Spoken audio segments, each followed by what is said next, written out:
மாலை வணக்கம்.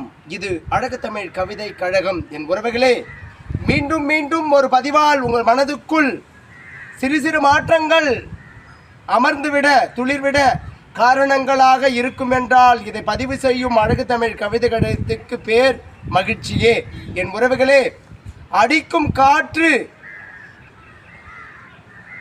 நம்மை எப்பொழுதும் சுறுசுறுப்பாக வைத்து கொண்டிருக்கும் இதமான தென்றல்,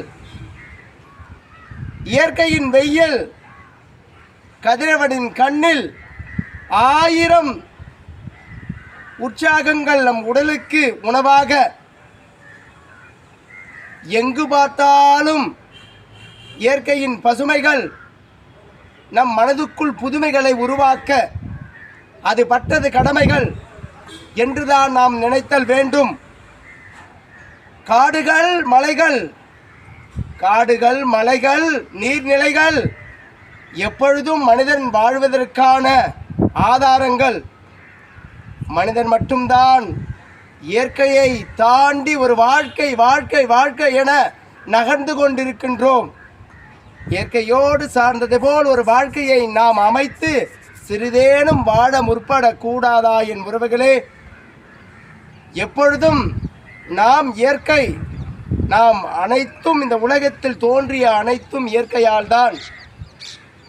நாம் இயற்கையோடு சார்ந்த வாழ்நிலையை கடைபிடித்து வாழ்க்கையில் சிறிதேனும் நல்குணங்களையும் நமக்குள் வளர்த்து அனைவருக்கும் பொதுவானதாகவும் ஒரு வாழ்க்கை உள்ளது, நாமும் அதில்தான் செல்வது என நினைத்து பக்குவமாக இயற்கையோடு சார்ந்த வாழ்க்கையை நாம் கையாள இன்று முதலேனும் முற்படுவோம். என் உறவுகளே, எண்ணற்ற சூழ்நிலைகளில் உங்கள் வாழ்நிலைகளில் மாற்றங்கள் குதித்துவிட ஏறலாம். அது அத்தனைக்கும் நீங்கள் தான் காரணமாக அமையலாம். உங்கள் வாழ்க்கை நீங்கள் தீர்மானிப்பது. அந்த வாழ்க்கை இப்படிதான் வாழ வேண்டும், இப்படிதான் நெறியோடு இருத்தல் வேண்டும், இப்படி வாழ்ந்தால்தான் வாழ்க்கை என்ற ஒரு நெறிக்குள் அடக்கி வாழ்ந்தே தீர வேண்டும். இயற்கை எனதானது, இயற்கையோடு நான் வாழ்வது என் வாழ்க்கையானது என எண்ணி அழகான இந்த இயற்கையை நாம் மனிதர்களாக பிறந்து விட்டோம். இதன் மீது சிறந்த ஒரு வாழ்க்கையை வாழதான் முற்பட வேண்டும். என் உறவுகள் அனைவரும், என் உறவுகளே, என் பதிவில் அனுதினமும் இதுபோல் பதிவு செய்து கொண்டிருக்கின்றேன்.